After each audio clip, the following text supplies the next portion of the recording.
आइए हम बात करते हैं जो सफाई कर्मचारियों के लिए और प्रदेश के नहीं पूरे देश के अलग अलग क्षेत्रों में काम करने वाले जो कर्मचारी हैं जिनको नियमित करने के लिए संघर्ष कर रहे अशोक मीणा जी से हम बात करते हैं किन किन पदों का निर्वहन कर रहे हैं। आइए अब बात करते हैं अशोक जी, किन किन पदों का निर्वहन कर रहे हैं अभी आप? मैं national council for SC/ST organisation का प्रदेश अध्यक्ष हूँ, जो पूरे इंडिया के प्रत्येक विभाग के अंदर कार्यरत है और राजस्थान का भाग संभाले हुए हूँ और इस नेशनल काउंसिल का राष्ट्रीय उपाध्यक्ष भी हूँ। अभी आप जो सफाई कर्मचारियों के मुद्दे को लेके जो चल रहे हैं, ये क्या है पूरा मुद्दा, क्या है मामला? ये all banks SC/ST OBC minority bank और इंश्योरेंस का जो राजस्थान का परिसंघ है उसके बैनर से हमने राष्ट्रीय सफाई कर्मचारी आयोग को सफाई कर्मचारियों की समस्याओं और उनके कल्याण और उनके ठेका प्रथा रोकने के लिए अनुरोध किया था। तो माननीय सदस्य अंजना पवार जी ने इस संदर्भ में राजस्थान की विजिट की, 5 दिवसीय दौरा, जिसमें सफाई कर्मचारियों की समस्याओं पर हमने विभिन्न विभागों में चर्चा की है, बैंकों में भी की है। सबसे बड़ी समस्या यह है कि प्रत्येक विभाग में सफाई कर्मचारियों के नियमित पद खाली पड़े हैं, लेकिन विभाग का उच्च प्रबंधन, चाहे वो बैंकों का हो, चाहे बीमा का हो, चाहे राज्य सरकार, चाहे केंद्र सरकार, वो कम पैसे में ठेके को इस काम से करवाने में ज़्यादा आतुर हो रहे हैं, जिससे गैर तरीके से ठेका दिया जाता है और सफाई कर्मचारियों की पोस्टों का शोषण हो रहा है।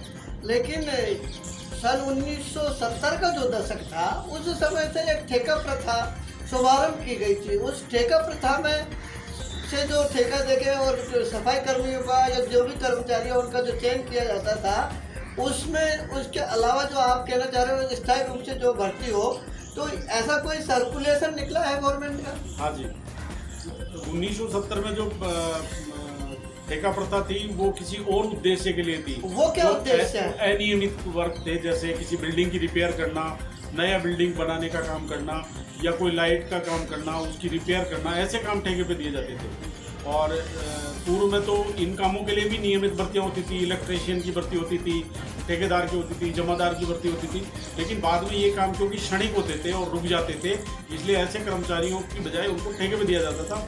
वो तो कुछ उचित था, लेकिन जब बैंकों का राष्ट्रीयकरण हुआ और बैंकों का विस्तार हुआ, पूरे देश में शाखाएं खुली, तो सफाई कर्मचारियों का कार्य जो पहले नियमित भर्ती के कर्मचारियों द्वारा किया जाता था, चाहे वो पार्ट टाइम होते या नियमित होते थे, लेकिन अब 2-4-5 साल से इसको ठेके पर करवाने लग गए, उससे हमारा को विरोध है। अशोक जी, सब्जेक्ट ये है कि जो ठेका प्रथा को दरकिनार करते हुए सरकार ने नियमित कर्मचारी लगाने का जो आदेश किया था, वो कौन सी डेट का आदेश है और उस आदेश में क्या लिखा है, किस डिपार्टमेंट में क्या आदेश दिया है? DOPT जो भारत सरकार का कार्मिक विभाग है, उसका स्थायी आदेश है 2 फरवरी 1976 का और 16 फरवरी 1977 का, जिसमें क्लियर कट लिखा है कि सफाई कर्मचारियों की नियमित नियुक्तियां और भर्ती होनी है।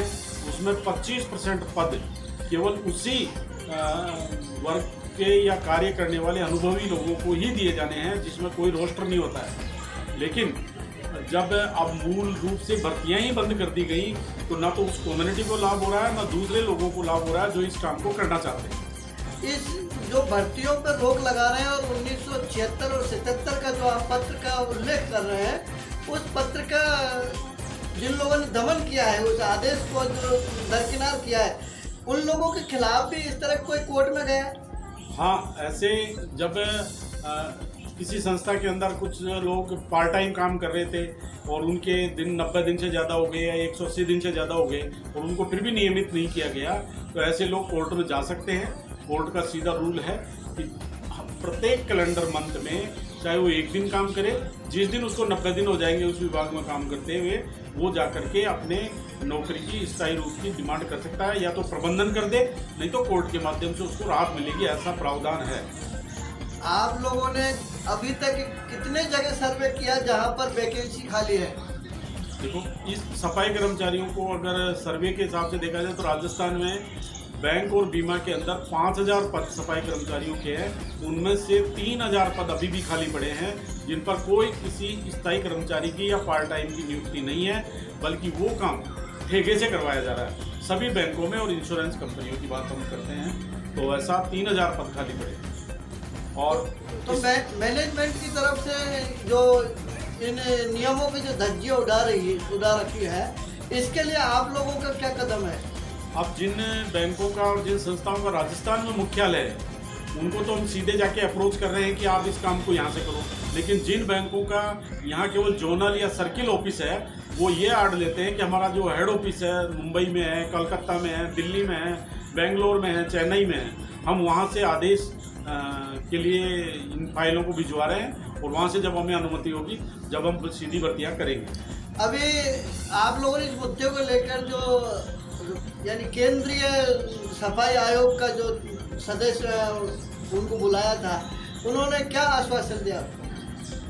वर्तमान में जो सफाई कर्मचारी आयोग दिल्ली में गठित हुआ है, उसमें बहुत ही अच्छा काम चल रहा है। पूरे देश के अंदर वो सफाई कर्मचारियों की नियुक्तियों, ठेका प्रथा को और इनका निरीक्षण कर रहे हैं। जहां सफाई कर्मचारियों के कल्याणार्थ योजनाएं हैं, उनको लागू नहीं करने वाले अधिकारियों को वो दंडित भी कर रहे हैं और सरकार को अपनी रिपोर्ट भी प्रस्तुत कर रहे हैं। आपने अभी किस सदस्य से, आयोग के किस सदस्य से मुलाकात की और उन्होंने क्या आश्वासन दिया? जो राजस्थान से बिलोंग करती हैं श्रीमती अंजना पवार, वो राष्ट्रीय सफाई कर्मचारी आयोग में सदस्य हैं और उनको राजस्थान और तेलंगाना, महाराष्ट्र, गुजरात उनके कार्यक्षेत्र में आवंटित किया हुआ है सफाई कर्मचारी आयोग की तरफ से। तो हमने उनसे अनुरोध किया और उन्होंने विजिट की। इससे अच्छी उम्मीद है कि सफाई कर्मचारियों के कल्याण की योजनाओं, ठेका प्रथा पर रोक लगे और उन सफाई कर्मचारियों की नई भर्तियाँ चालू हो, ऐसा हम उम्मीद कर रहे हैं। चलिए, सफाई कर्मचारियों की नई भर्ती के लिए संघर्ष कर रहे हैं और इनको आश्वासन मिला है। आश्वासन के बाद में जो सर्वे में आया है, तो अब अगला कदम क्या होगा? काम दिया जा रहा है वो नहीं होना चाहिए। सफाई नियमित कार्य है, नियमित कार्य ठेके पे नहीं हो सकता।